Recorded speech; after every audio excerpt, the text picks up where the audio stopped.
Olá, pessoal. Eu sou a professora Júlia Severo, sou médica veterinária, sou formada pela USP, tenho mestrado também pela Universidade de São Paulo, trabalhei com dermatologia, né, no meu mestrado, trabalhei com pênfigo foliáceo e atualmente sou doutoranda pela PUC do Paraná, trabalhando com a parte de alergia.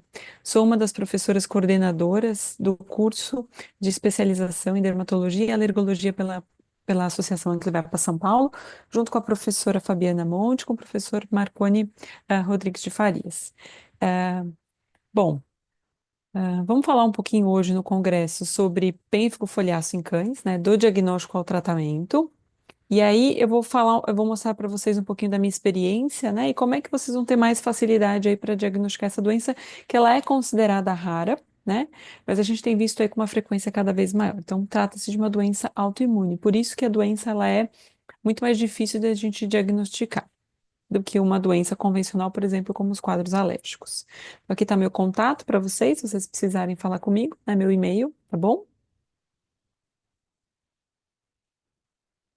Bom, primeiramente, né, eu quis fazer uma aula um pouquinho diferente, trazendo primeiro para vocês como é que é a apresentação clínica do nosso paciente, então, o que a gente vai encontrar na prática, e aí, a partir dessas lesões, como é que eu vou fazer meu diagnóstico, né, e depois eu vou falar um pouquinho sobre a etiopatogenia da doença. Mas só para a gente entender. Então, as primeiras lesões que a gente vai encontrar no nosso paciente são lesões elementares clássicas, né, das coleções líquidas, que são as pústulas. A gente vai encontrar aqui pústulas, né? E essas pústulas, na maioria das vezes, elas são muito frágeis, então elas se rompem com muita facilidade, e aí elas vão dar origem aqui a crostas, né? E quando a gente pega essas crostas e levanta essas crostas, por debaixo das crostas, a gente vai encontrar o quê? Essas lesões mais ulcerosas, ulceradas, erodidas, né? Então a gente tem uma lesão elementar, uma pústula, rompe, dá origem há uma lesão crustosa, então esse pus resseca, né? E aí por baixo dessa crosta a gente vai encontrar essa úlcera, né? Então esse é um quadro mais inicial, quando a gente tem a ruptura da pústula, depois resseca esse material e aí por cima desse material a gente vai encontrar uma lesão crustosa. E aí, classicamente, quando a gente pensa em pênfigo, a gente vai ver pacientes com lesões o quê? Em região de face. Na maioria das vezes, essas lesões elas têm um aspecto mais simétrico e bilateral, né? Acometendo essa região que a gente chama de ponte nasal. Mas também a gente tem o acometimento do espelho nasal, com alteração da coloração, então quadros discrômicos, então ele perde a coloração, então esse focinho ele era marrom, ele era preto, né? E aí ele vai ficando dessa coloração mais esbranquiçado, mais rosado. E aí a gente vai vendo essas lesões, ó, com a destruição, né, do tecido, a gente vai ter um quadro erodido, muitas das vezes com crosta por cima, ou então uma lesão pustular quando a gente pega aí numa fase mais inicial, onde ainda não houve a ruptura da pústula. E aí, na maioria das vezes, esses pacientes eles têm lesões simétricas bilaterais, estão pegando aí as regiões dos olhos, né, bilateralmente. E quando a gente olha as lesões, elas são sempre as mesmas, ó. Então a gente vê aqui uma pústula, e aí quando ela rompe, ela forma essa crosta, e se a gente levantar essa crosta, a gente vai encontrar ali uma lesão, a pele ela vai estar mais erodida, ulcerada. Então, da mesma forma, cometendo ponte e região ali periocular bilateral, né? Um outro paciente, fazendo essa lesão que ela mimetiza um pouco uma lesão lúpica, né? Então, uma lesão de paciente que tem o lúpus eritematoso, fazendo essa lesão que a gente chama de invespertilho, né? Lembrando que a gente chama de uma asa de borboleta ou asa de morcego. E aí, um local que é super comum da gente encontrar lesão é a região de pavilhão auricular, no paciente com pênfico. E aí, nessas lesões, quando a gente pega a face interna do pavilhão, muitas das vezes a gente encontra crostas, mas também é um lugar ótimo para a gente encontrar o quê? Pústulas. E essas pústulas, na maioria das vezes, elas são pústulas que a gente consegue colher material, né? Ou é uma lesão que já está rompida, mas a gente ainda tem muito desse quadro ainda pustuloso, né? Bastante pus, e aí esse pus aqui que a gente pode colher, né, com lâmina, fazendo um decalque. Então, eu pego uma lâmina de vidro, faço um decalque aqui, coro e olho no microscópio, eu vou encontrar células acantolíticas que vão ser importantes para o nosso diagnóstico que eu vou falar a seguir. Então, é importante a gente buscar as lesões, às vezes, em região de face interna de pavilhões. Como eu falei para vocês, é muito comum a gente ter essa lesão em região facial, né? Só que essas lesões não são exclusivas do pênfigo. A gente tem que fazer diagnóstico diferencial com outras doenças, como eu falei para vocês, como o lúpus. A gente também precisa pensar em leishmaniose e outras doenças, né? Que o tratamento é bastante divergente. E é muito comum, além dessa simetria, então aqui, por exemplo, esse paciente ele tinha lesão aí simétrica bilateral, e como é um quadro, como o nome diz, pênfigo foliáceo, então essa doença ela é chamada, né, em humanos de pênfigo foliáceo, mas também de fogo selvagem. Então, ela tem bastante coceira. E esses animais, né, os seres humanos, perdão, eles costumam também descamar bastante, né? Então, o foliáceo vem disso, né, que descama muito a pele. Lesões aqui, como eu falei para vocês, em face interna de pavilhões. É também bastante comum o acometimento dos coxins com hiperqueratose, então a gente consegue ver uma hiperqueratose importante nesse paciente. Então, hiperqueratose em coxins, um diagnóstico diferencial é pensar em pênfigo foliáceo canino, né? E esse é um local muitas vezes interessante para a gente biopsiar. A gente vai falar um pouquinho mais para frente sobre o diagnóstico. Então, o diagnóstico ele pode ser citológico, mas é importante a gente fazer biópsia e essa biópsia ela confirmar o nosso quadro de pênfigo foliáceo. E aí, tanto assim como acontece na região de face, na região de coxim também. Dificilmente a gente encontra pústula, às vezes a gente encontra, mas é menos frequente, é mais comum a gente encontrar hiperqueratose e as crostas, né? E esse coxim ele começa a querer descamar, né? Esfoliar. Ó, então aqui você vê que tem uma lesão pustular pequena, então uma raridade, difícil da gente encontrar isso no nosso paciente. 60% das vezes esse quadro ele se dissemina e ele vai para outros locais. Então ele vai ter acometimento da região ventral, da região dorsal, com lesões em grandes, aqui ó, formando grandes colarinhos epidérmicos, né? Essas lesões de pênfigo, elas são lesões que as pústulas elas são menos, como eu posso dizer, o formato dela é mais disforme, né? Então elas geralmente são pústulas maiores, os colarinhos epidérmicos são encontrados com menor frequência do que quando a gente encontra em quadros de piodermite superficial. Por que que eu estou falando da piodermite superficial? Porque esses quadros mais generalizados, eles mimetizam muito esses quadros de piodermite, de infecção bacteriana, tá? E aí a gente tem que fazer diagnóstico diferencial através de exame citológico e também biópsia e exame histopatológico. Então, nesses quadros mais disseminados, a gente vê acometimento de região ventral, região de face também. E é importante ressaltar que, na maioria das vezes, quadros de piodermite, ou seja, de infecção bacteriana, na maioria das vezes, eles tendem a poupar essa região de face, então a gente não tem tanta lesão facial, a gente encontra muito mais lesão na região ali do tórax, do região ventral, às vezes membro. Agora o pênfigo não, ele acomete bastante região de face, pega os coxins, que também não são muito frequentes dos quadros de piodermite. E aí, nesses quadros mais generalizados de pênfigo, a gente vê lesões ali em região dorsal, ó, hiperqueratose de coxim, e a face desses animais, na maioria das vezes, também está acometida, né? E aí, ó, a gente já vê quadros aqui, ó, uma evolução, né? A gente às vezes não encontra crosta porque ela já desprendeu, então às vezes a gente vê só esse quadro mais ulceroso. Então, aqui é um paciente, ó, que se você olhar essa lesão aqui, isso aqui parece muito piodermite, né? Parece muito uma infecçãozinha bacteriana.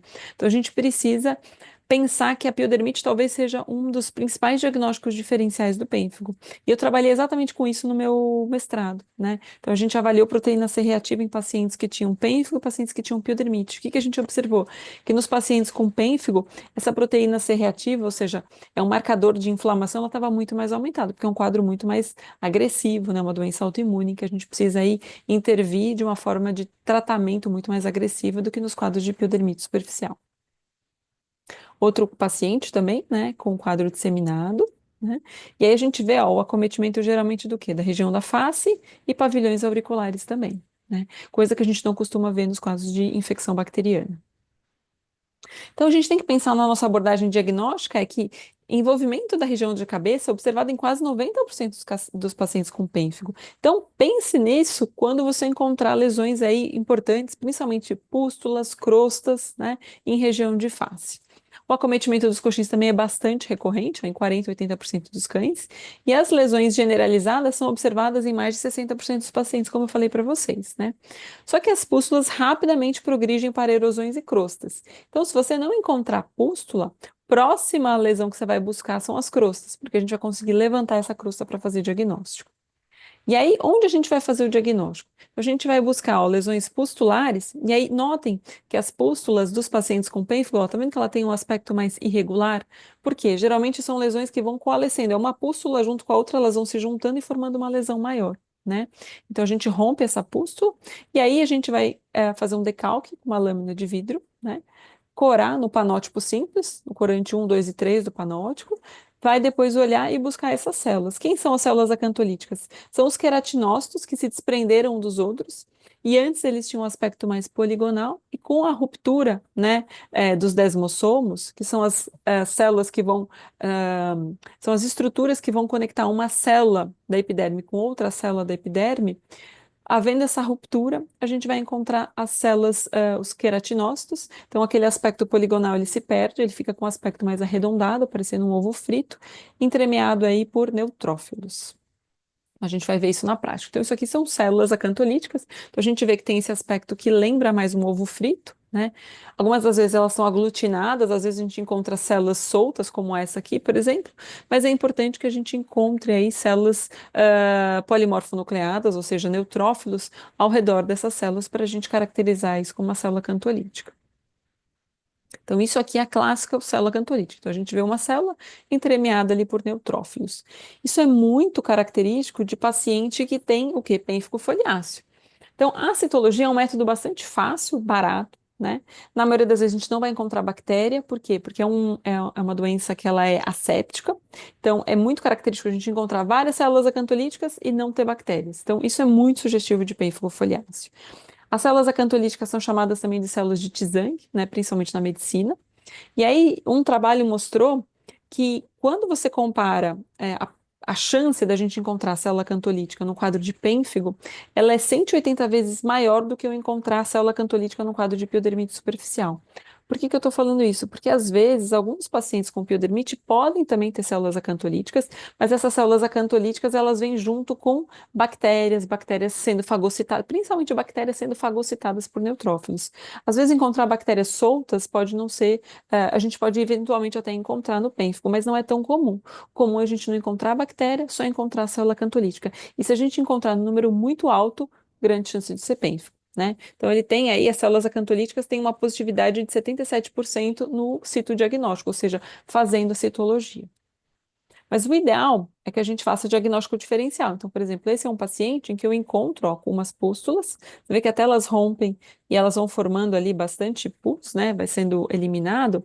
E aí, quando eu fiz a citologia, o que que eu observei? Eu observei vários cocos, né? Mas eu também encontrei célula cantolítica, né? Nesse paciente, ó. Então, aqui uma foto de uma imagem mais próxima. Então, esse paciente, ele tinha célula cantolítica, mas ele tinha um monte de bactéria, tinha bactéria sendo fagocitada. Então, nesse caso, o que que eu faço? Eu biopsio para fazer diagnóstico diferencial. Esse é um paciente com impetigo bolhoso, que é uma doença que às vezes acomete pacientes que têm, por exemplo, doenças imunossupressoras, como o hiperadreno, que é o caso desse paciente, né?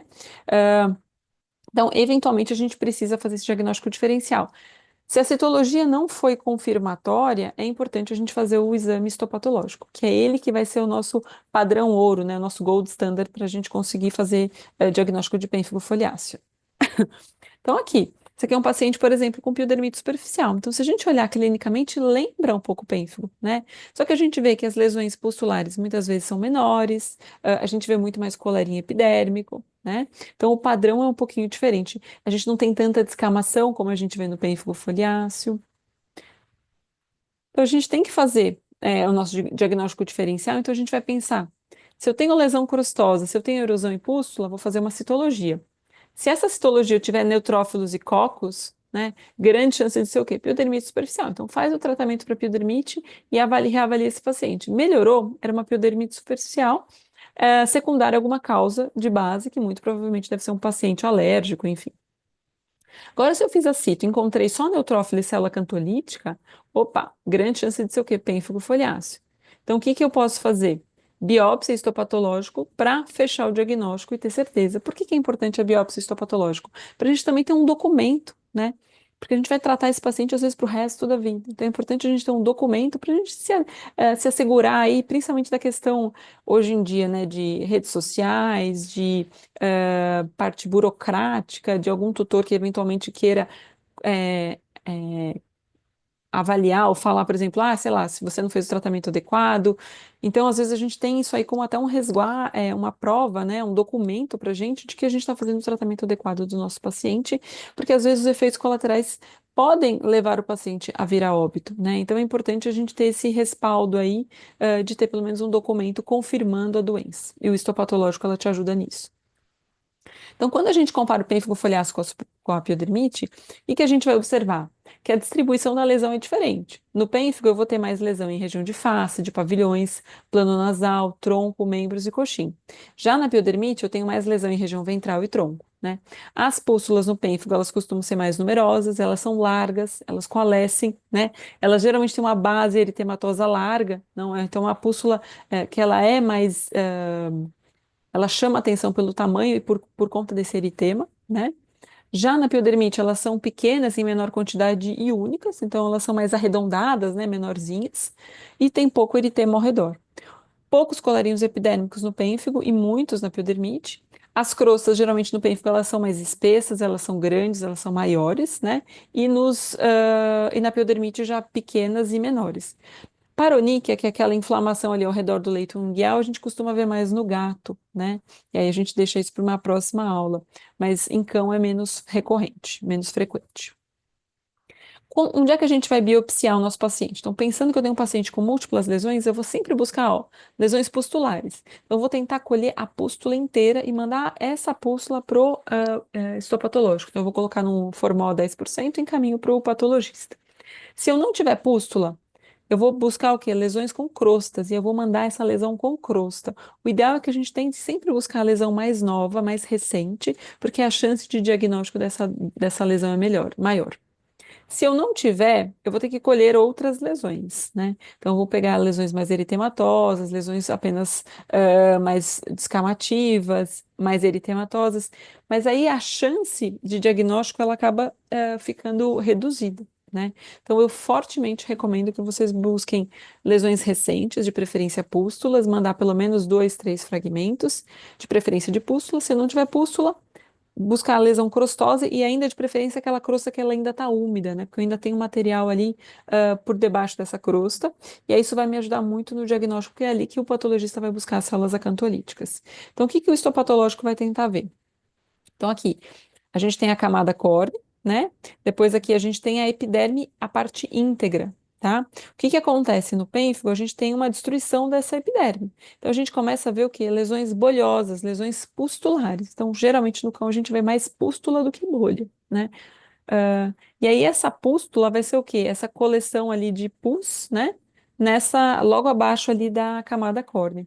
E aí quando a gente dá um zoom, né, a gente vai tentando ver mais de perto ali o que que a gente encontra dentro dessa pústula, a gente vai encontrar células acantolíticas e vai encontrar quem? Os neutrófilos. Então, na prática, é isso que a gente vai ver, ó. O patologista vai ver a pele íntegra, então aqui provavelmente quando ele colheu uma porção que estava lesada e uma porção que já estava íntegra. Então, essa aqui é bem a transição da pústula. Então, logo abaixo da camada córnea, eu vou ter a formação de uma pústula, de uma vesícula. E aí, dentro dessa pústula e dessa vesícula, desculpa, eu vou encontrar as células acantolíticas, que vocês podem ver que são essas células aqui, ó. São múltiplas células acantolíticas aqui, né? E aí, essas menorzinhas aqui são os neutrófilos. Então, é isso que o patologista vai me falar. Ele vai falar para mim que ele tem uma lesão pustular supra. Logo abaixo da camada córnea, né? Então, subcórnea. E dentro dessa lesão subcórnea, né, dessa pústula, ele vai encontrar células acantolíticas. Então, ela é uma doença órgão-alvo específica, então ela comete só a pele, né?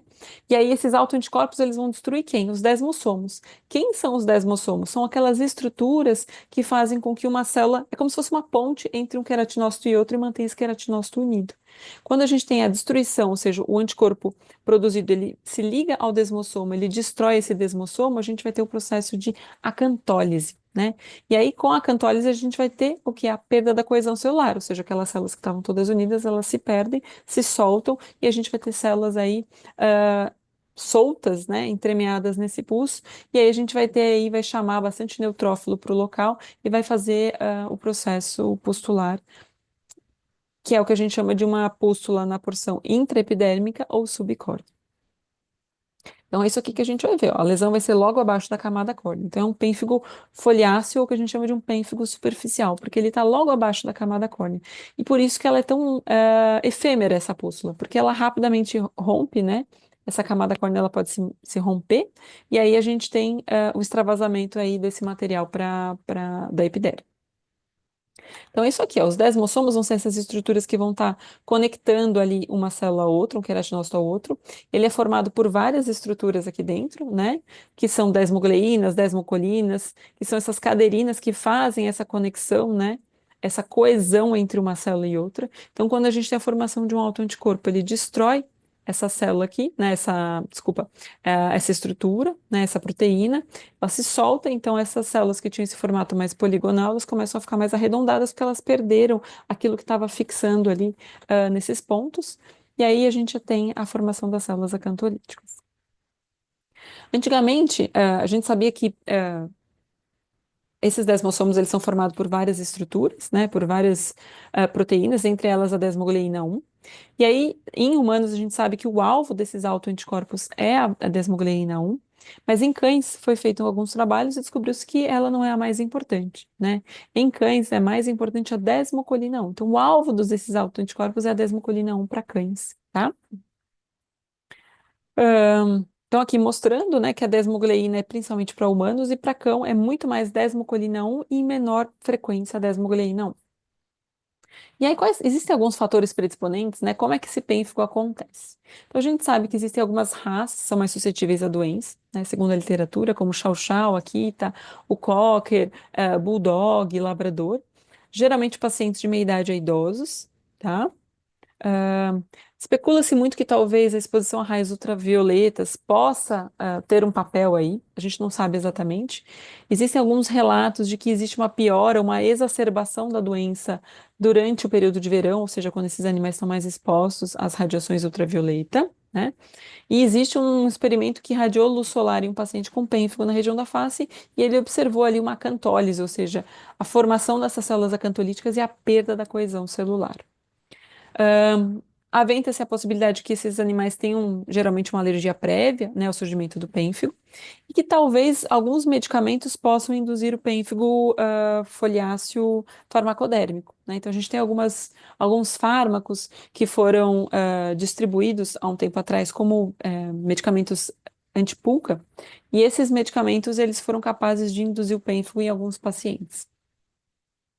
Como esse, por exemplo, o Promeris, né, que é uma combinação de metaflumizona e amitraz, ele foi observado ali em alguns animais, né, então em 8 animais desses 22 cães que eles fizeram esse levantamento, tinha um quadro mais restrito, né, à região de aplicação, em alguns outros animais a lesão se disseminou, né, o início das lesões começaram cerca de 2 semanas após o uso do medicamento antipul, e as raças grandes elas eram mais acometidas, né?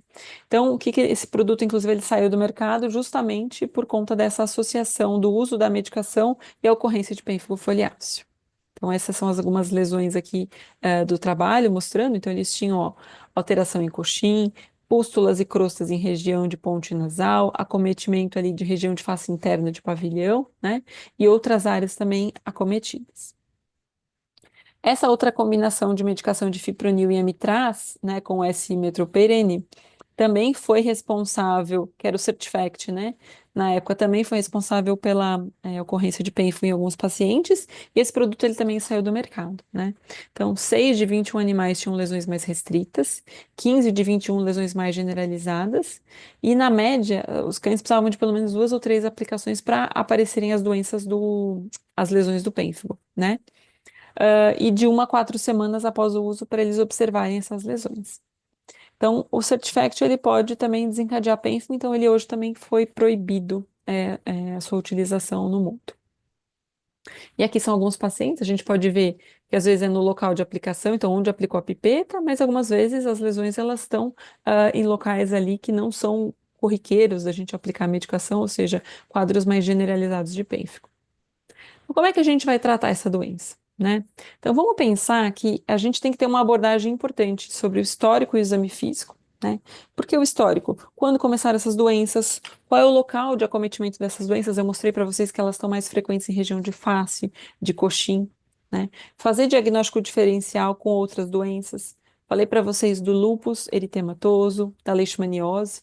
O diagnóstico ele precisa, né, ser feito para esses pacientes para a gente conseguir fazer um correto e um adequado tratamento desses animais, e o tratamento, na maioria das vezes, é longo.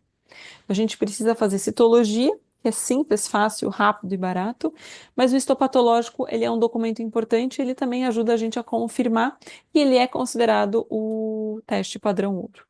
E aí, a partir disso, eu vou escolher a terapia imunossupressora. Por quê? Por que imunossupressora? Se o organismo do meu animal, do meu paciente, ele está produzindo anticorpos, e esses anticorpos eles se voltam contra estruturas da própria epiderme do cão, ou seja, autoanticorpos, eu preciso diminuir, né, a ocorrência desses anticorpos, então eu vou ter que imunossuprimir o meu paciente.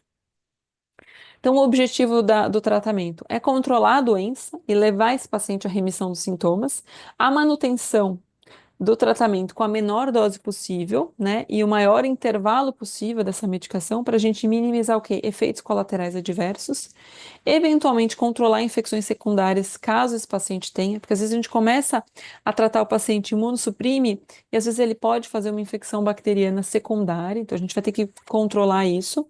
Terapia suporte, por que terapia suporte? Se ele tiver febre, se ele tiver dor, alguns desses animais eles podem ter uma alteração importante de neutrófilo, então uma neutrofilia importante, né? Leucócitos sobem muito. Esses animais eles podem ter febre, eles podem ter dor a claudicar, então às vezes a gente tem que entrar com uma medicação de suporte para controle de dor. Se tiver infecção secundária, tratar essa infecção secundária e minimizar os efeitos adversos do tratamento. Eu passo por duas fases do tratamento. Então, uma primeira fase é uma fase que a gente chama de indução, em que eu vou entrar com a maior dose de tratamento, né? Eu vou fazer com que esse paciente entre em remissão. Depois que ele remissionou, ou seja, que as lesões desapareceram, aí eu vou pensar em reduzir bem a dose para tentar chegar na menor dose no maior intervalo possível e fazer um tratamento de manutenção. Para isso, a gente pode usar vários fármacos, né? Antigamente, a gente usava muito os corticoides como terapia única.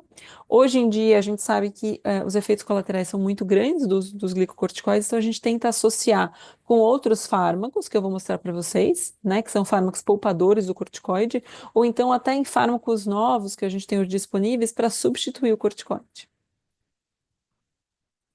Então, para utilizar o corticoide, a gente vai pensar em prednisolona, né? Eu gosto mais da prednisolona do que a prednisona para cão, porque eu acho que ela já está ali pronta, né? Então, ela é mais fácil, a absorção do cão e os efeitos dela, né, são mais substanciais quando a gente usa a prednisolona. A gente tem que fazer uma dose mais alta, então a gente faz entre 2 e 4 miligramas por quilo uma vez ao dia para cão, né, para indução. Depois, a ideia é que na manutenção a gente fique aí com uma dose de meio até no máximo 1 miligrama quilo a cada 2, 3 dias. Então, o maior tempo aí que a gente conseguir sem que as lesões recidivem. A gente também pode usar triamcinolona, Dexa ou metilprednisolona. Eu particularmente acho que a prednisolona é muito eficaz, então eu geralmente uso a prednisolona mesmo, né? Porque eu acho que tem menos efeitos colaterais aí do que se a gente usar, por exemplo, uma dexametasona. Esse é um trabalho que foi feito pelo professor Thierry Olivry, né, e pela Petra Bizikova. Então, eles tentaram comparar a resposta dos animais com pênfigo recebendo uma terapia tradicional com corticoide oral, né, tradicional, ou então o que eles chamavam de pulso de glicocorticoide. Então, o que que é isso, né? 20 cães fizeram o tratamento tradicional. O que que é o tratamento tradicional? Entrar com uma dose de 2 a 4 miligramas por quilo, por alguns dias, geralmente 15, 20, 30 dias, entrar em remissão e depois a gente reavaliar esses pacientes e 18 fizeram o que eles chamam de impulso terapia.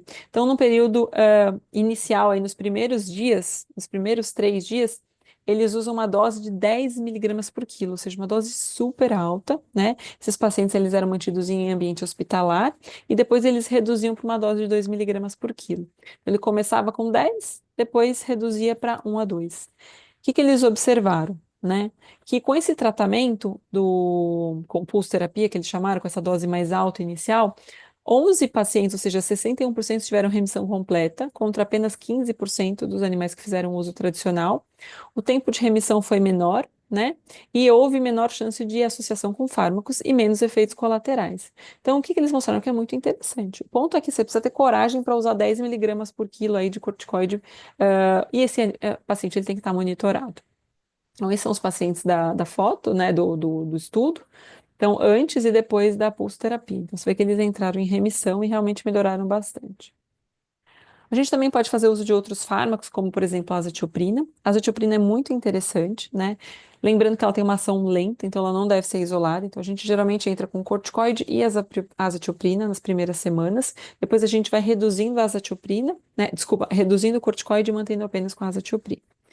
A gente faz uma dose de 1,5 até 2,5 miligrama por quilo de azatioprina, só que ela requer um monitoramento importante. Então, efeito colateral, a gente pode ter anorexia, vômito, diarreia, pancreatite, hepatopatia, porque a gente entra com dose alta de corticoide no início, né, até ela começar a fazer o efeito ali em cerca de, pelo menos aí, 20, 30 dias. Tá? Então, a gente tem que controlar semanalmente ou pelo menos quinzenalmente com hemograma para ver se esses pacientes eles não estão tendo quadro de mielotoxicidade, tá? Então é importante fazer esse monitoramento. A ciclosporina é uma outra opção, né? Ela é mais biodisponível quando a gente utiliza, por exemplo, com um antifúngico, um derivado azólico, e ela diminui a biodisponibilidade quando a gente faz com associação com fenobarbital. Então é importante a gente saber quais são os outros medicamentos que esse paciente está utilizando. A gente geralmente faz uma dose de 2,5 a 5 miligramas se a gente associar com um cetoconazol, mas se a gente utilizar a ciclosporina pura, a gente vai ter que fazer aí de 5 a 10 miligramas por quilo. Por que que a gente associa às vezes com derivado azólico? É porque diminui o custo, tá? O micofenolato de mofetil também pode ser utilizado, ele tem menos efeitos colaterais, né? Mas a gente percebe menos eficácia, dose de 15 a 20 miligramas por quilo, 2 ou 3 vezes ao dia. Então, antigamente, os trabalhos mais, né, da década ali de 2003 falavam que a ciclosporina não funcionava para cão. Só que a gente tem visto aí nos trabalhos mais recentes em que a ciclosporina sim ela funciona, só que a gente tem que geralmente manter a associação junto com o corticoide. Então a gente não consegue deixar só com a ciclosporina. Geralmente a gente mantém corticoide e ciclosporina, mas a gente reduz muito a quantidade de corticoide que esse paciente vai precisar para manutenção. O micofenolato de mofetila tem mostrado para a gente que ele pode ser utilizado, né, como tratamento, mas ele geralmente precisa também manter o corticoide e às vezes doses altas até do corticoide, né? Então, por conta disso, né, apesar dele ter uma baixa toxicidade, ele pode não ser a melhor opção aí de tratamento. Então, a gente pode utilizar a associação de azoxicilina com ciclosporina e cetoconazol para aqueles pacientes mais refratários, né? Existem alguns trabalhos mostrando isso. Essas são as doses. Só que a gente começa a ter muito mais que monitorar esse paciente por conta de efeitos colaterais. Então, esse aqui é um outro trabalho, um abstract, né, que foi apresentado no congresso, mostrando aí a associação de azoxicilina corticoide para alguns pacientes com pênfigo. Então, é interessante, ó, quando a gente associa o cetoconazol com a azatioprina, e com a ciclosporina, a gente diminui a dose da ciclosporina, porque a gente está utilizando o cetoconazol, que está deixando esse fármaco mais biodisponível. E se ele for muito refratário, eu ainda associo a azatioprina. O ponto é que eu vou ter que monitorar muito bem esse meu paciente, né? E tentar aí diminuir esses medicamentos assim que possível.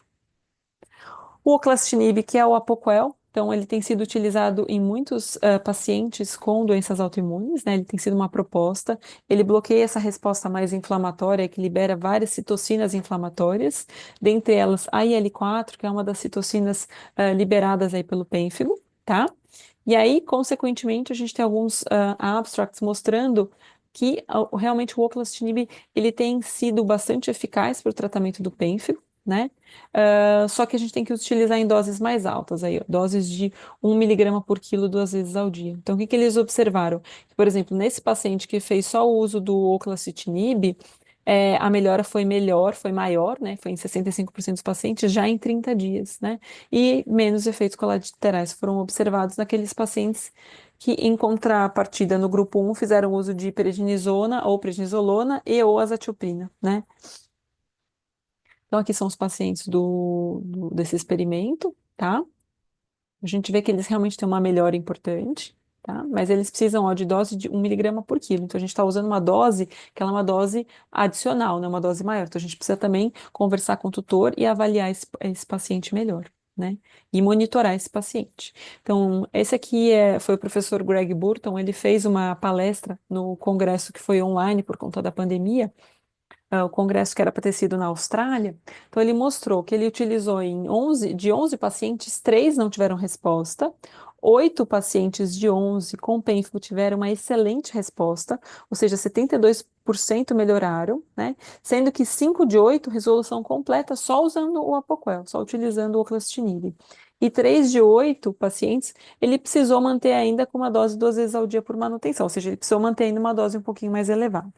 Então, o que que ele fala nesse trabalho, nessa palestra? Que ele recomenda o uso do oclastitinib como primeira escolha, principalmente até enquanto a gente espera o resultado do exame histopatológico. A maioria das vezes a gente colhe o material e aí demora às vezes 10, 15 dias para a gente ter esse resultado. Então, a gente já entra com o oclastitinib nessa dose, às vezes de meio até 0,6 ou até 1 mg por quilo BID, então 2 vezes ao dia. E aí, quando eu tiver o resultado em 15 dias, em 10 dias, eu reavalio esse paciente. Às vezes esse paciente já melhorou muito e às vezes, dependendo de como ele já tiver, se ele já tiver entrado em remissão, eu posso pensar em reduzir dose para 1 vez ao dia. Então, esse aqui é um paciente do professor Leandro, né, Galati. Então, ele utilizou o oclatinib nesse paciente com pênfilo. Então, vocês veem que era um quadro mais disseminado, né? E aí, algumas lesões ali e com algumas micropústulas, que a gente pode ver, alguns colarinhos. E aí, quando fez a citologia cheio de célula cantolítica, o exame histopatológico também confirmou. E aí, esse paciente aqui, né, durante o tratamento. E aí, eu não mostrei a foto dele, mas ele chegou a fazer uma remissão completa com o uso do oclastitinib, tá?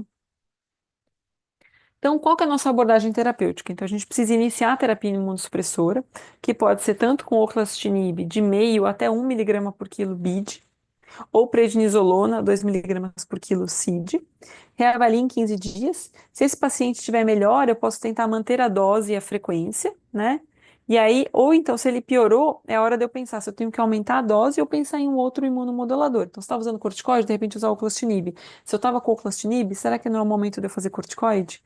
E aí, se ele tiver melhorado, eu vou tentar depois, mais para frente, até ele fazer remissão, eu vou acompanhar esse paciente com a mesma dose e frequência, e depois que ele entrar em remissão completa, eu tento reduzir essa medicação que eu estava usando anteriormente. Se ele piorou, como eu falei para vocês, ou a gente aumenta a dose, então se estava com 2 mg por quilo de corticoide, eu posso tentar fazer 3 ou 4. Ou então eu posso começar a pensar em associar algum outro fármaco, como por exemplo, azatioprina, ciclosporina, trocar a proclastinib, de repente associar o clastinib. Então a gente vai ter que pensar aí como é que a gente vai tratar esse paciente. Não existe uma receita de bolo, cada um vai ter que ser avaliado individualmente, né? Mas é importante que a gente pense que a gente vai ter que monitorar esse paciente. Monitorar com o quê? Função renal, função hepática e hemograma. Principalmente se a gente vai fazendo uso de azatioprina. E a manutenção a gente vai manter ali com a menor dose, o maior intervalo possível, né? E tentar reavaliar periodicamente esse paciente.